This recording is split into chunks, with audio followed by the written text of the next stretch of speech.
Hi, I'm Matt Sargent with ABC Acres here in Hamilton, Montana. Thanks for joining us.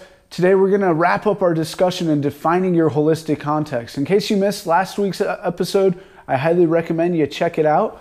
But basically we went over the first steps in defining your holistic context and why you should define your context. And your context, just to remind you, is the parameters within which you operate to benefit yourself, the land, and your community.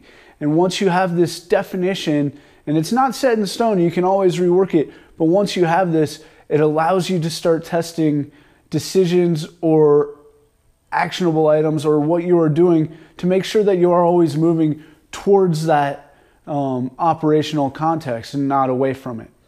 And that's why it's important to establish it.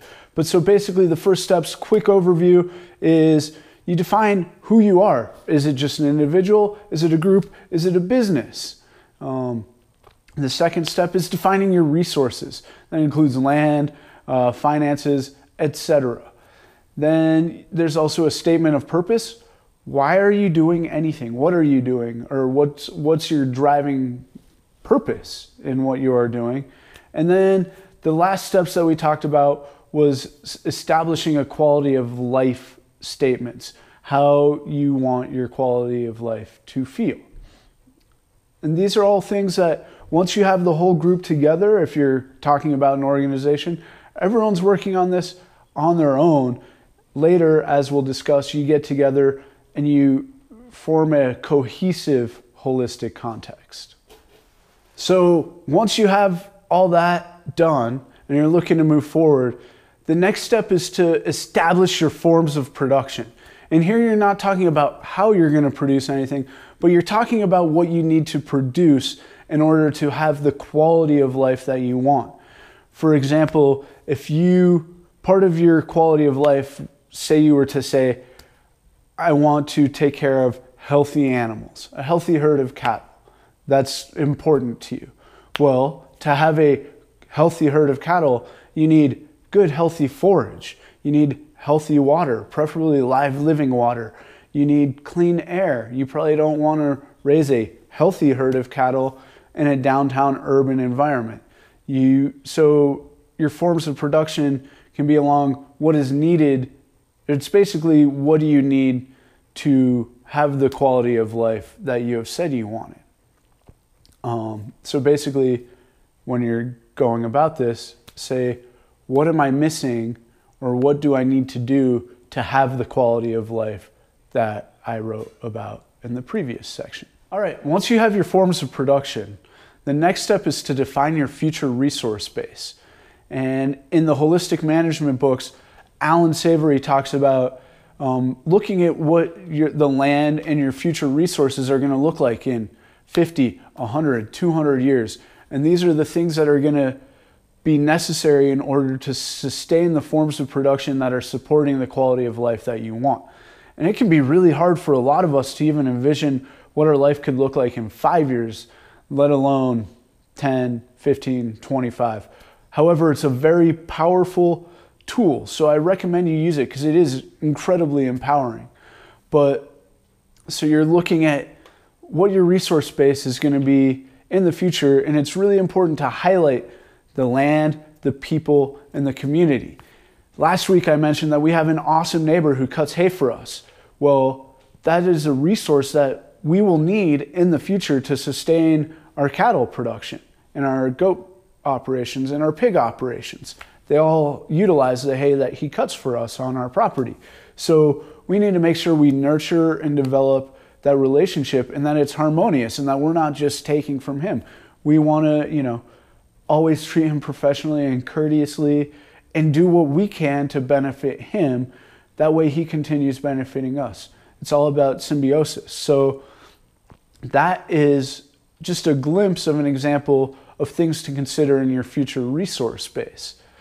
If you are talking about farm-based operations, I know most people tuning in here you're going to be looking at an improved water cycle, an improved mineral cycle, to support the forms of production that are providing the lifestyle and the economic opportunities that you need to have that quality of life that you want.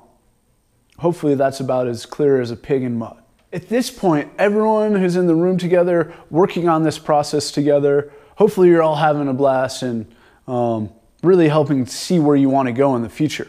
But at this point, it's time to come together. So you should all have a document with who you are as a team, your statement of purpose individually, your quality of life statement, forms of production, everything we've gone through kind of in a document. It doesn't need to be a fancy essay or anything like that, but you need all the keynotes and highlights there, because now it's time to harmonize them all and create the holistic context for the family, your operation, the community garden, whatever it may be, whatever you're trying to define a holistic context to. That was step one. Who are we? So everyone's going to get back together with their document and you're going to start combining them. And if this is for an organization, the first step is to come up with a combined, cohesive statement of purpose. Why are we here? Why are we doing this? The next step as a group is to form a group quality of life statement. And this is where you want to be really collaborative and inclusive and define what quality of life for you as a group is. And it's really important that everyone in this, what's the right word here? Everyone in this process is heard. Naturally, with group dynamics, there's generally either some really loud people or just people who are kind of quiet. Make sure the quiet people's voices are heard. Make sure that everyone's quality of life is taken into effect, and work on creating a cohesive, collaborative group quality of life statement. Depending on the dynamics of your group, and if this is a larger group, it might be best to have an outside facilitator come in, and that way they can help make sure that everyone's voice is heard and no one is being overlooked, and this is something that is to the benefit of all involved. At this point, everyone should be pretty motivated because everyone's on the same page. You're looking at a great quality of life. Now it's time to move back through the same process that we've been going through. And now that you have the group quality of life statement, now you need to come up with the forms of production to support the group's quality of life. And this is probably going to be a combination of everyone's forms of production earlier, as the quality of life statement is a combination of everyone's quality of life statement. See where I'm going there? From there, you're going to move on to the future resource base. What, as an organization, does your future resource base need to look like to support the quality of life that everyone has? And again, you're looking at land, people, and community. So more than likely, you're going to need a harmonious team. You're going to need a knowledgeable team. You're going to need courteous relationships with the people on that team. You can't have two people on the team who are just always vehemently against or opposed to each other. That's not going to work out to support everyone's quality of life if they're always walking on eggshells around a specific person or two people that have differing ideas. So you need to look at, how do we operate as a team? And how do we operate within our community so our community, we are benefiting our community and they are benefiting us? Once you've gone through all this, you have your holistic context. Yay, woohoo! Remember, this isn't the 10 Commandments. It's not written in stone. This is something that you can always go back and revise because life is always changing. You might realize that there's more to the quality of life than you had originally thought, or that you need more forms of production to support that quality of life that you want. And from here, you're going to test to see if the context works. You're going to ask yourself a question. So a sample test question that is going to help work with your context and make sure that your context is defined in a way that makes sense is to look at decisions that you or your team might be faced with. And so you have this rough draft of your context, okay, and maybe you're talking about, all right, do we want to plant 20 acres of oats and peas to feed the pigs? Well, does that support our future resource base? Does it benefit our economic situation? Or does it take away from our resources. So now you can start looking at these decisions as in, is this helping me move or helping us move to where we want to be, or is it moving away? Is it distracting us? Say you're really into permaculture, which you probably are if you're watching our channel. You're trying to establish an awesome permaculture farmstead, and the neighbor calls and they want you to consult. Well, is that going to benefit your long-term vision?